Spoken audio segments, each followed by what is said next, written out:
What's going on, everybody? Nico here with the Wooden Spoon, and this is another episode of The Sit Down. And I'm joined by singer-songwriter Jackie Nese. We got the name pronounced the right way. It's not Jackie Nese, everybody. Pronounce it the right way, the Italian way.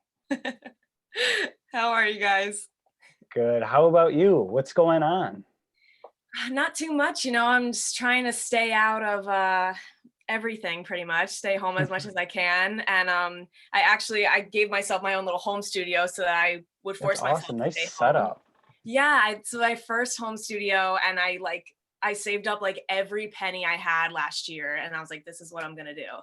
And now I have it, and it's like my best friend. So It's the way to do it. I mean, because I know for me at least, I get creative sometimes and it's like 1 in the morning.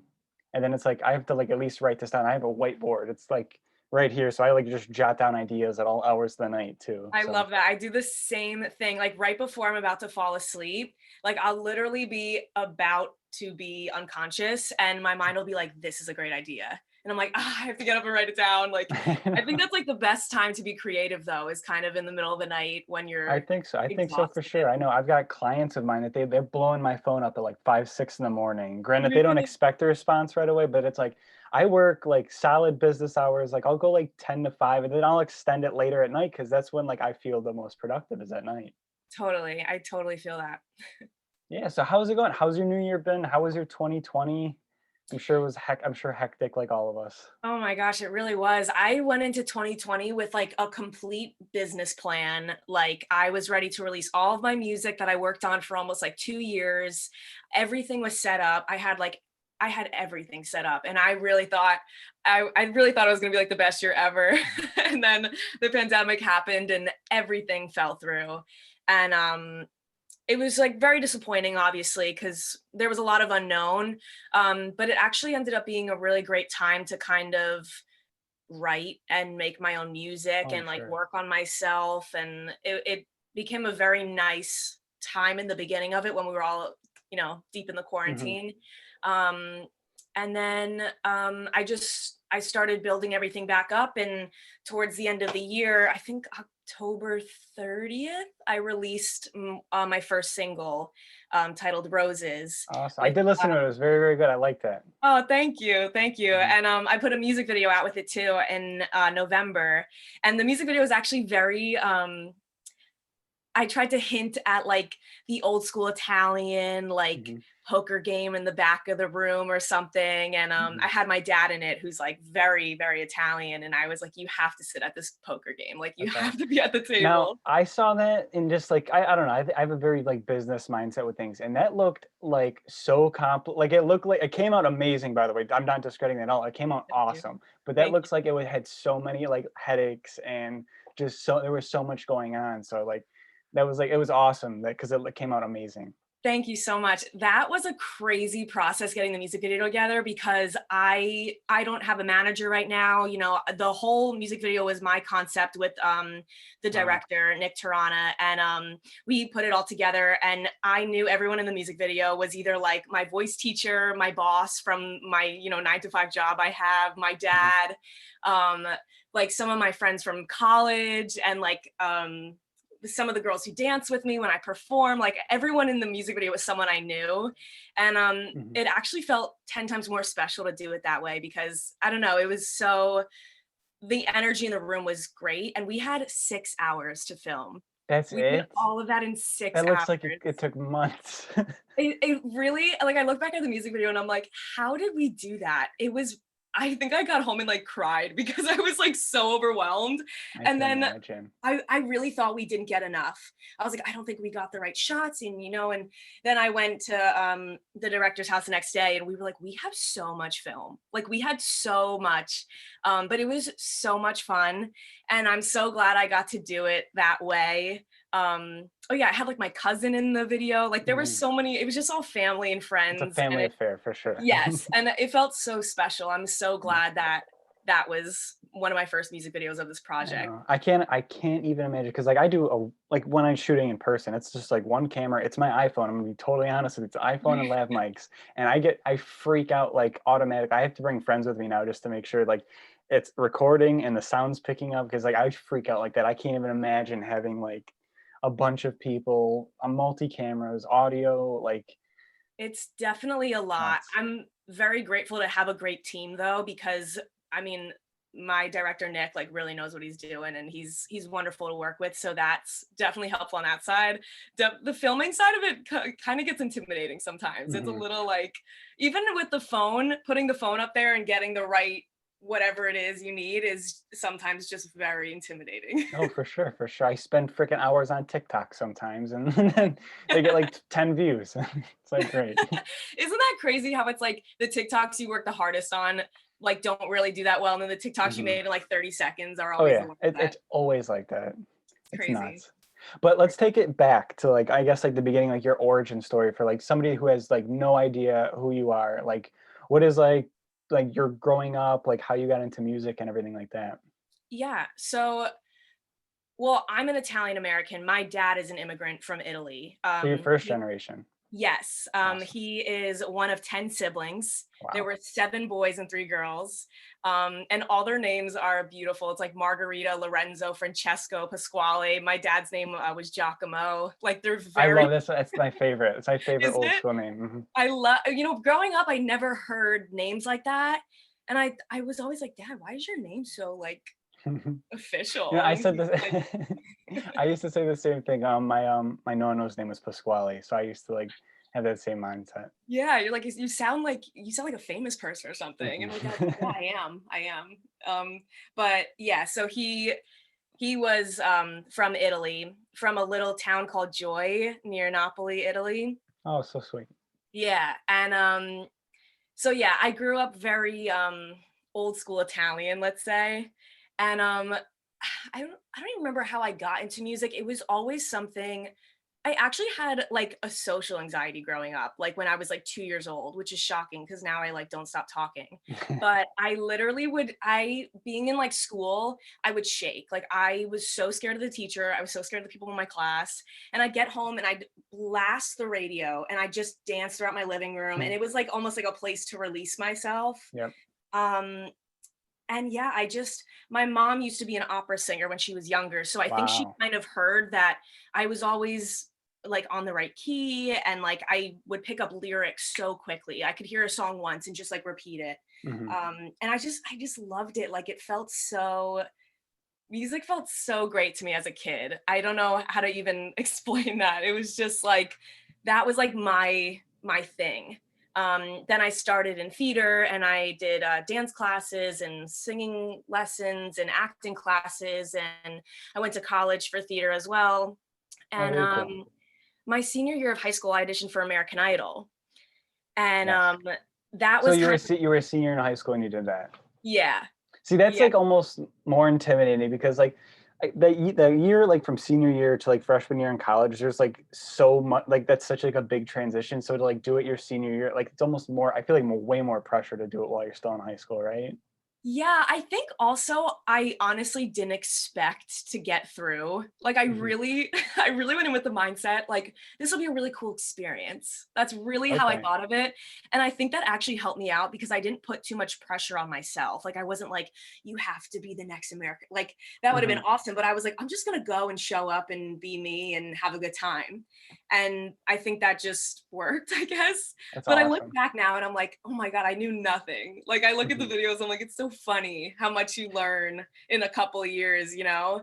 But that was my one big moment where I was like, I really want to make my own music and like be my own artist and tell my story and, you know, do what music has done for me my whole life. Like I could be in the worst mood and put on like a Michael Jackson song or something and I'm like, what was I upset about? Like it and it's just Nice. I Yeah. love that and I just if I can do that for other people through my music, that's just like all I'd ever want to do. That's It a great feels way to so think about it. special. Yeah. That's awesome. Let's go back. I want to kind of talk about that because like for someone like that's such like a big deal. American Idol, like we've watched it. I mean, I think we're around the same age. Like since we were little, just like watching the auditions, watching people like kind of almost get embarrassed on TV, then watching like sad stories. So like, what was that whole process like, kind of from start to finish? Do you like we'll kind of walk me through it. Like, how do you like audition to audition almost? Because I know that there's a lot of screening and producers and all that. Yeah.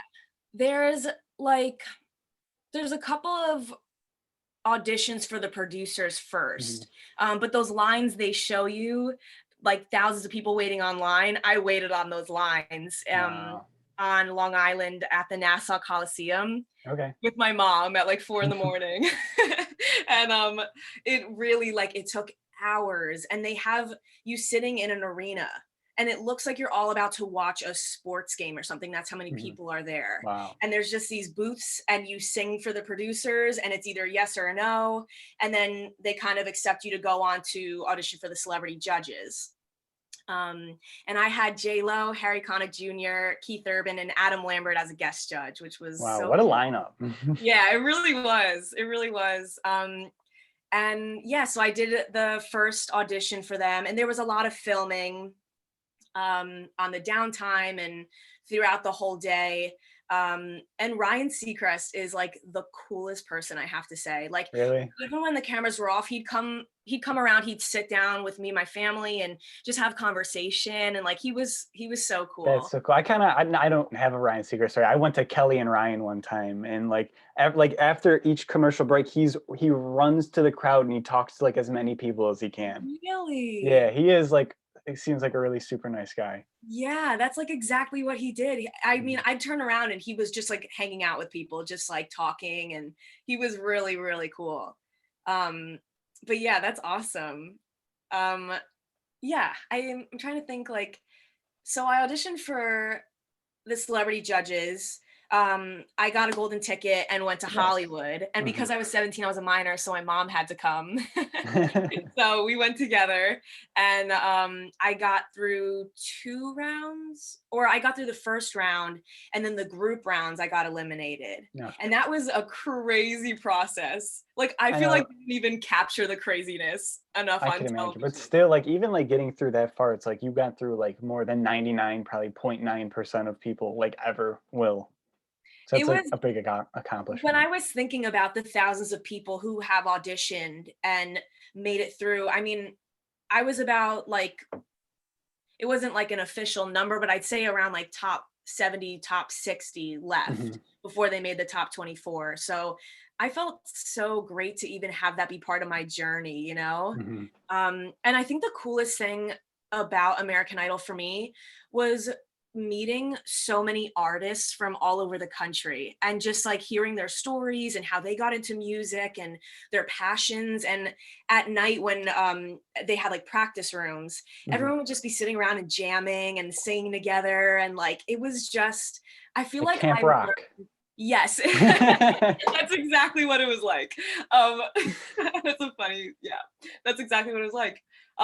It was just kind of, I feel like I grew as an artist after my Idol journey because I left Mhm. being like, oh, okay, I think I know what I need to work on, what I need to do, and um, I was just I was like so upset I got eliminated, but I was also just like so grateful that that was part of my journey and that I had all those experiences. Because when I talk about it, I feel like I'm like lying. I'm like, did that actually happen? Like it feels so That's so not cool. real. Yeah. So I'm just so grateful it's part of my story and I had that experience. Mhm. So what happened like kind of like right after American Idol? Then did you have like a little bit you got a little bit of like not to say like fame, but like you got like I'm sure a lot more recognition, especially in like the local area and everything like that. Yeah, definitely local, which was so cool because my town was so supportive and people from surrounding towns. And I'd go places and people would be like, oh, you were just, and like that was kind of cool I for a bet. little while. And yeah, I mean, I still have moments where I meet people and they're like, I recognize you from something. And I'm always like, oh, I probably just look like someone. And they're like, no, sometimes I have those moments. That's so cool.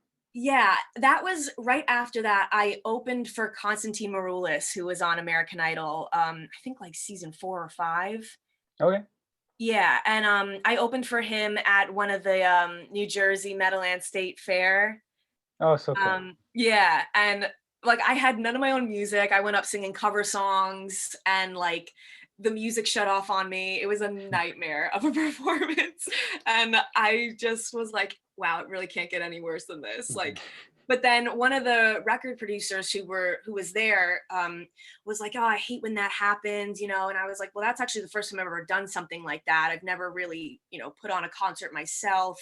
And, you know, I grew up in theater, so I've been on stage, but, and he was like, wow, that's never like happened before. And I was like, no. He's like, you handled that really professionally, and wow. And he's like, here's my card. And like, I actually, from failing and dealing with it the way I did, actually excelled my career, Mhm. which was so interesting because you like in my in my head I was like, this is it, this is never gonna happen.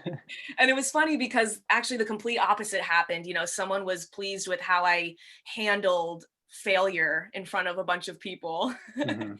And that's kind of where it started, and I started making music and networking in the business, and I just, yeah, and now I'm So releasing. really, like before American Idol, you never really did anything like just singing wise. You were just mainly theater. Mainly theater. I think I always wanted to be a recording artist, but it was Mhm. such a like, where do you even start? How do you even get into that? And I really just overall love performing, and theater is so fulfilling to me. So I was just like so okay with just theater. And I think once I kind of like dipped my toes in like the American Idol thing, I was like, wow, I really want to discover who I am as an artist and like what I have to say. And, you know, I think I got into a place where I was like, I really want to make my own music and like share that with people. Awesome, awesome. So like you said, like it's like you always try to see like where do I start? Where do I start? So what advice would you give to somebody who does like want to start and doesn't know like the first thing to do? It's so hard because there's no like formula to the music Hmm. business, and I really wish there was. But I'd say really discover like why you want to do it. Make sure that's like really in place. And who inspires you. Like, you know, I grew up listening to like Louis Prima and like all that like old school jazz Italian Hmm. music. Like I want to incorporate that in my music now. Like I think thinking about like what kind of, what do you want to say, like what kind of energy or music do you want to put out, I think is like the very first step, is really like establishing like what kind of artist you want to be. And I'd say just writing every day. I write a song every night before I go to sleep, even if it's the Wow. worst song ever. Just something like just getting in the habit of doing something, I think is really great, and just working really hard at it. Consistency is key. It sounds like for sure, Absolutely. for sure. Absolutely. I know, because I mean, even I had a friend who was into music a little bit, and we like did like local showcases around like Buffalo, New York. So we'd have like a local showcase just to like give people who really didn't know where to start, like kind of just like a little bit of a platform, like 100 people like in the audience, That's which was still like a lot for a ton of people. So it's cool absolutely. to like explore like your local area first, start local, network like you were saying, and really try to grow that way. And be on social media. That always helps too. I'll Yes, always recommend that. TikTok is really helping people right now. I know. I don't know if you know him. A friend of mine, Austin, Georgia, who's been on the show. He was on The Voice, and Yes. yeah, I should put you guys in contact. You guys should do a song together. Oh my gosh, that's so funny. I came across one of his videos before he was even on The Voice, and I was Oh, like, his really? voice is just beautiful. Hmm. That's so funny. Oh I my could god. definitely put you guys in contact for sure. Oh, sure, that'd be awesome. Hmm. No, He's super talented. he's like the absolute like best all around like human being you would ever want to meet too. That's I love awesome. Austin. Wow, good for him. I think he did really well on the show, right? He got really high up. I think around the top 10 on The Voice that season. So Wow. yeah, now and then like it's funny we met just at an Italian festival. It's just so funny. That's so funny. And Have you that's ever done in anything like your that? area? I'm sorry. I'm sorry. What was it? Oh, I was gonna ask, that's in your area? Yeah, we met. I'm in Buffalo, so he came to the Buffalo Italian Festival. He's from a town over in Rochester, so he's only like an Gotcha. hour away. And then it turns out we connected, and then he was going to certain Italian festivals, so I would go to those Italian festivals, and we'd meet up and stuff. That's So awesome. yeah, but do you do anything like that, like sing at like Italian festivals? Because I think that'd be a fun way to get That's out a there. really And good idea. There's a lot of Hoboken, New Jersey does an Italian festival every, I believe it's every year, and then one in New York. And I was thinking about it. I've done little festivals like the Madeline State Fair and things like that. Mhm. But just because of the pandemic, I haven't really been able to grab onto anything. But I know. when things are, you know, in a better spot. I would love to do that. That'd be so fun. I think those are the best. They have the best vibes. Oh my God, they're such a blast. I love doing them Yeah. too. I was selling just like shirts and flags and stuff for a year, and it was like the first year I got into it. I was like getting so excited. It's like 2020, we're gonna go to 15, 20 festivals all on the East Yeah. Coast, and then we just got nope, shut down. Nothing, yeah. Everyone had such big plans for 2020. It's I so know. sad. It was so funny. I was scrolling on my Instagram the other day, and I saw a post like from like January 1st, 2020 with like pictures of 2019. And 2019 was like one of the best years of my life. I had such a blast, met so many great people, like started the Wooden Spoon, like everything in 2019. And I said, can't wait for 2020. And I think I might just go back and repost it now and just get a good laugh out of it. Yeah, it's so funny. I feel like New Year's, everyone was like, oh, 2020 vision, like, it's gonna be great. And we really didn't know what was coming. But I know. I think something really good will come from this time, I hope. I feel like it just has to. But a Something lot of people something are making big. a lot of money in 2021 already, it seems like. Oh, really? Yeah, betting on GameStop and Oh my gosh, I saw that. AMC. I saw that. I saw that on TikTok actually. That's like a huge trend on TikTok. Yeah, I actually have a little funny story, I guess. Back to like TikToks and stocks and all this. Last year, there was a company that was going public, and it turns out we found it from a TikTok, a friend of mine. My friend put $5,000 into the stock, and he made $9,000 in a week profit. It was insane, just off of TikTok. It's so crazy, just like how you find a literal TikTok made him $9,000. Oh my gosh, that's insane. It was Nikola Motors. It was supposed to be the next Tesla, as people were calling it. Really? It was funny. That seems like the move this year. Yeah, everybody get on TikTok, start buying Dogecoin. This is not financial advice, by the way. I don't want to get in trouble. No financial advice, but it seems like it's working. So Yeah, you could definitely for try it out. entertainment purposes only. Yes. So what are your plans for 2021? I know I don't know about talking about plans because we don't even know what's going on in the world, but what would you like to do in 2021? I hope concerts reopen. I don't know if that'll happen, but I miss live performances more than anything. Um, I will be releasing a lot of music this year. I think that's really what I'm gonna do. I think I'm gonna try to do some music videos as long as everything is safe and abides by guidelines. But I think I'm just gonna release a lot of my music. I'm gonna make a lot of music in my little The bedroom home studio. studio, The way and to do it. yeah, I think that's kind of the goal for right now. It's so hard because normally in the beginning of a year you plan, what you want to get done this year, but I really have no idea what this year is going to be like.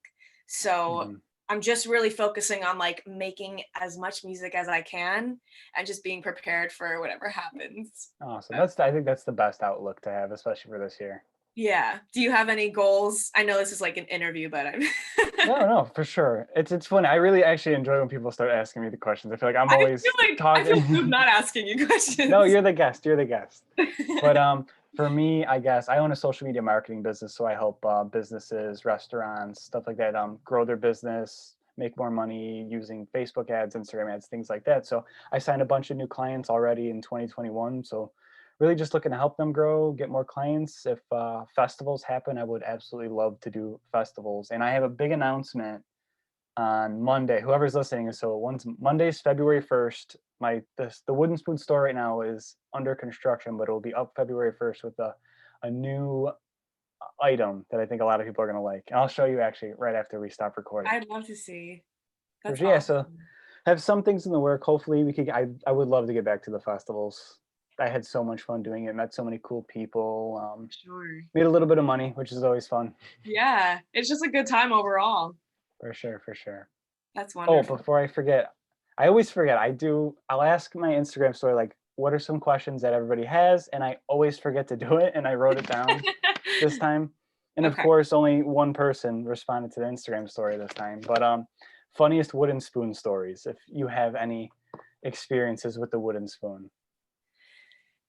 I don't have any with the wooden spoon, but I have a lot of my dad, like, are you asking, like, the, like, old school Italian, Yeah, I like, mean, if you've ever gotten hit with a wooden spoon or have any funny stories about that. That was a question. Let me see who asked it from. I don't know how to say his Instagram handle. Tophcus. I'm not even Oh, gonna I try. have one story, but it kind of sounds super violent. I think But that's fine. okay, so my dad is very old school Italian. Like respect in my family is a huge thing, as it should be. A lot of people, Um, I'm sure, could relate.